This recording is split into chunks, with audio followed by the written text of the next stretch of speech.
Our final guest today is Cheryle Syracuse with the North Carolina Cooperative Extension. Well, welcome back to the show, Cheryle. I am so excited that you're here. It's good to be here, June, and Happy New Year to you. Well, thank you. Happy New Year to you. I know the last time you were here, I had a blast. That was so much fun. So I'm really excited about today. But for the folks who didn't see us last time you were here, let's remind them who you are and what you do. Okay. My name's Cheryle Jones Syracuse, and I'm with the North Carolina Cooperative Extension. I primarily teach nutrition, food safety, and I also do a little bit of education for restaurant employees related to food safety. Oh. I've been working for the Cooperative Extension Service for over 35 years. Of the last 7 of them here in Brunswick County. Well, good. We're glad to have you.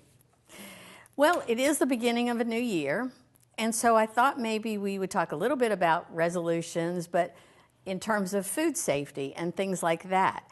So I think you might have some tips for me or some questions. I think we're going to have a... We'll get to some questions, but first off, I brought a couple of things that I'm thinking every house needs to have. Oh, good. Okay. If these houses have these 3 items, okay, they really can combat food safety issues. And what we're talking about here is foodborne illness primarily. Some people call it food poisoning, but the correct technical term is foodborne illness. Foodborne illness. Right. Okay. But basically, when people get sick because of something they ate, something they drank, or perhaps something that has happened in their home. Oh, I see. Okay, so 3 things that I think every house should have that would really help. Okay. And one of them is a thermometer. I got that. You got that? And this is an instant read thermometer. It's not a digital, but you can get digital. This is primarily for use in food. You pull food out of the oven and put this in, or in a pot of cooking food, something in the microwave. Another item, I don't know if you have one of these, but this hangs in your refrigerator. I have one of those too. Great. Got one in your freezer too? No. Okay. Well, maybe you need to buy 2. Okay. Okay. One for your freezer, one for your refrigerator. Well, and that's a key to want to keep the temperature at least below 40 in the refrigerator. Okay. And as cold as you can get it in the freezer. You can get it down to 0. Sometimes things are hard. Yeah. But they're not really at 0. Oh. So if you can keep it colder, it's even better. Okay. And then the other thing is just some simple bleach. And it doesn't have to be expensive. Sanitizer kinds of things. A regular chlorine bleach would work, but better bleach that is not necessarily the concentrated kind and not necessarily one that has a scent. Just regular old bleach. And you can use that for a lot of different purposes in sanitation in the home. Just like cleaning surfaces and things like that? You mix it with water. You don't want to use it straight out. All right. And be careful your clothes because you end up with blotches on I have a little notice here. Don't mix it. Oh, yeah. Don't mix it with ammonia.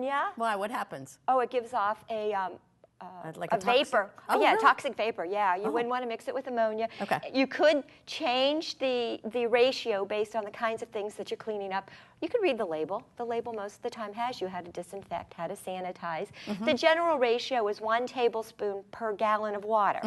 It's not one of those things that if a little's good, a lot is more. No, you want to watch this like carefully. Yeah, you want to watch the amount that you're putting in there. And like you said with your clothes, sometimes you put it on countertops and then you rub up against it and you have splots on your clothes. You don't want that. So you need to be a little bit careful when using it. But just simple bleach is a good sanitizer. Okay, good. Well, I have 2 out of 3, so that ain't bad. You're good. Good. Okay, so what are we going to do now? Okay, I got a quiz for you. Oh, I am so excited. Okay, and we'll start off. Some of them are true, false. Some of them are yes or no. Just give us an idea what you think. All right, I didn't study, so. What do you think is the germiest place in the house? Now, you think that's a germiest? Do you think that's the right word? I think that's a good word. Okay, germiest. Sounds good. What's the germiest place in your house? Not necessarily your house, but anybody's house. How about the bathroom?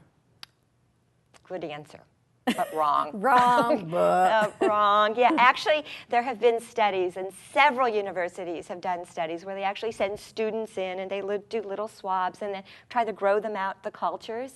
And they have found that the kitchen has more germs That was my in second it. guess. Yeah, more germs in it than the bathroom. Oh, so, and that's where most families hang out. It's where your Yeah. food preparation is done. But people do worry about the bathroom. Okay, so think about, what do you think is the worst culprit in that kitchen? I'm going to say a sponge. Yeah, good one. Yeah, just a regular kitchen sponge, or even the Dish dishcloth rag. that you're using. Yes, yes. They stay moist a lot. Great Yeah, they breeding ground for bacteria. So what do you suggest in place of that? Well, you could use a disposable kind of wipe. You could use paper towels, or just use a lot of precaution with these. Oh, I see. You know, if you're using a sponge, pitch it out every 2 weeks at least, if not sooner. If you're using a dishcloth, you can throw that in the wash quite frequently, even Right. every day. Get a new one. Yeah. One of the third places it's the germiest, besides the sponge and the rag, is actually the kitchen sink itself. Really? You check that drain in the sink, and they've done that little testy thing, and Yeah. and that's where the germs are multiplying and aggravating or growing. I got a way that you can solve all three of these issues at one time. Okay, what's that? When you're doing your dishes at night, cleaning up the kitchen, make yourself a nice sink full of warm water with some bleach solution. Put your sponge in it, put your rag in it, use that to wipe up the sink, then let that bleachy water drain through the drain. Oh, well, that's simple enough. It's very simple. You can actually, if you watch your proportions on bleach to water, also use that to wipe off the kitchen counter. Now, the other thing to think about there is, then don't get kind of carried away and get your paper towel or your dish towel out and wipe it off. You need to let it air dry. I see. Give it some time for the sanitizer to work and to kill the bacteria. Okay. One more quick thing. Lots of people have heard, and they talk about it on the internet all the time, about putting sponges in the microwave. Have you heard that one? No, Don't do it. Good, you haven't heard it. I haven't heard that. Lots of people do it. I see people do it. I've even recommended it. But I recently read a study from the National Cleaning Institute. They take this moist sponge and you put it in the microwave and you turn it on. And it does get hot. And the concept is it's killing bacteria. But there's so many variables. How moist was it? How big's your sponge? Was it in there long enough? If it wasn't moist enough, it might catch your microwave on fire. You don't want to do those kind of things. This whole bleach thing and throwing the sponge away is the best bet. Okay. Okay? All right. All right, so we've got the germiest part done. Okay. Let's see if I've got, a couple other hot spots. And I've got one of them here, a couple of them here. Oh, I love you. Always bring your toys. Toys. Can openers, big hot Yuck. spots for bacteria. Can you throw your can opener in the dishwasher? All that blade, see if you can get it cleaned off. I mean, just think about it. You did the dog food, and then you did the tuna fish, and it's all kind of, So if they can come apart, throw it in the dishwasher. If not, when you get that little bleachy water out, do some scrubbing on it. Okay. I bet you have the most sanitized kitchen in the try. world. My mom just, she goes, "Are you doing that again?" I go, "Yeah."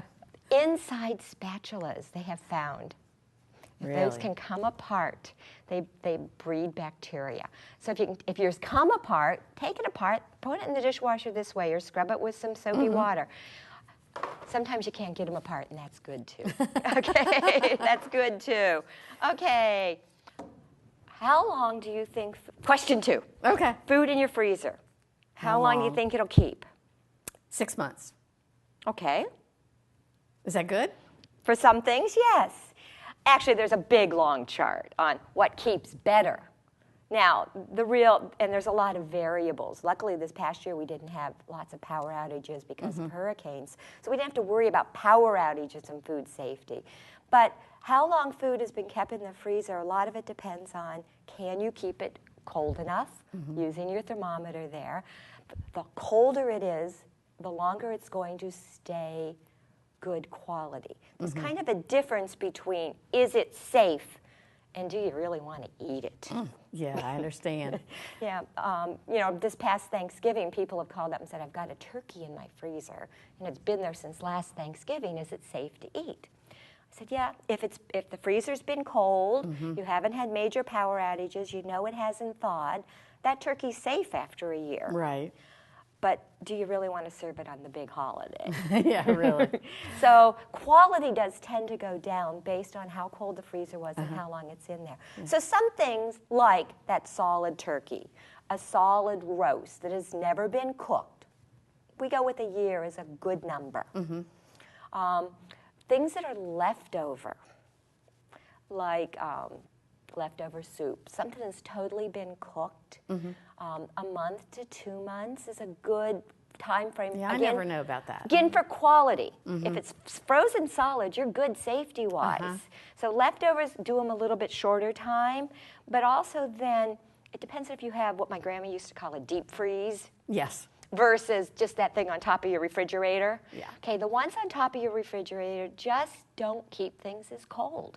So things are going to get freezer burn, they're going to get dried out, the quality is going to be worse.